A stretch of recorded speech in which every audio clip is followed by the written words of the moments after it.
Hello বন্ধুরা, তোমরা সবাই কেমন আছো? আশা করি খুবই ভালো আছো। সমাজ ক্রিয়েশনে আরেকটি নতুন ব্লগে তোমাদের অনেক অনেক স্বাগত। এমনিতেই ঘরের বাইরে খুব একটা বেরোনো হয় না, তো আজ তিনজনে বেরিয়ে পড়েছি। কোথায় যাচ্ছি সেটাই তোমাদের সাথে এই ব্লগটায় শেয়ার করব। আশা করি তোমাদের খুব ভালো লাগবে।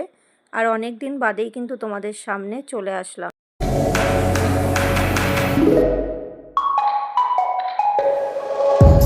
বন্ধুরা, স্টেশনে চলে এসেছি টোটো থেকে নেমে। আর আমি এই জায়গাটা আসলে আগে আমার দেশের পতাকার ভিডিওটা আগে করি, কারণ আমার যখনই আমি যতই তাড়াহুড়া থাক আমি ভিডিও না করে এখান থেকে যাই না। তো আমার খুবই ভালো লাগে দেশের পতাকার ভিডিওটা করতে। কার না ভালো লাগে দেশের পতাকার ভিডিও করতে বলো?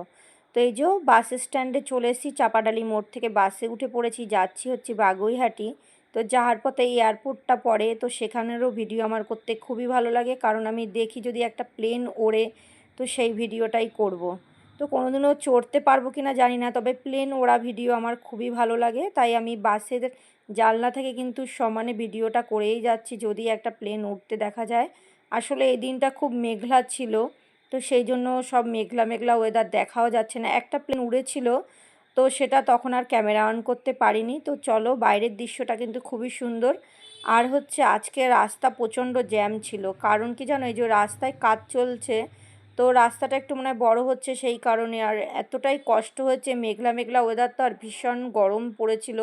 আর আমার মেয়ে অসুস্থও পড়েছিল, কারণ ও বাসে উঠতে সেরকম একটা পছন্দ করে না, কিন্তু কিছু করার নেই। বাগুইহাটে যেতে গেলে এই বাসে উঠেই যেতে হয়। আর কেন যাচ্ছি সেটা তোমাদের আগে অবশ্যই বলবো।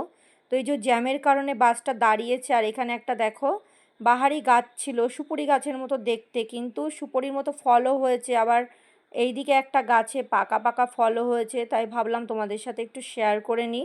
খুবই ভালো লাগছিল গাছগুলো। দেখো এইগুলো দেখো পেকে গেছে, কিন্তু এগুলো কিন্তু সুপুরি না। বন্ধুরা, এই গাছটার নাম আমার খুব জানার ইচ্ছা রইল। তোমরা যদি কেউ জেনে থাকো অবশ্যই কমেন্টে জানিও, আমার খুব ভালো লাগবে।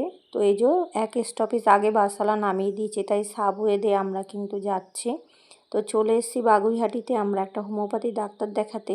আসলে আমার মেয়ের মুখে সলি টাইপের হয়েছে, আর আমার কিন্তু ওই সাইকেল থেকে পড়ে গেছিলাম কিছুদিন আগে, তাই জন্য মাজায় খুব চোট লেগেছিল।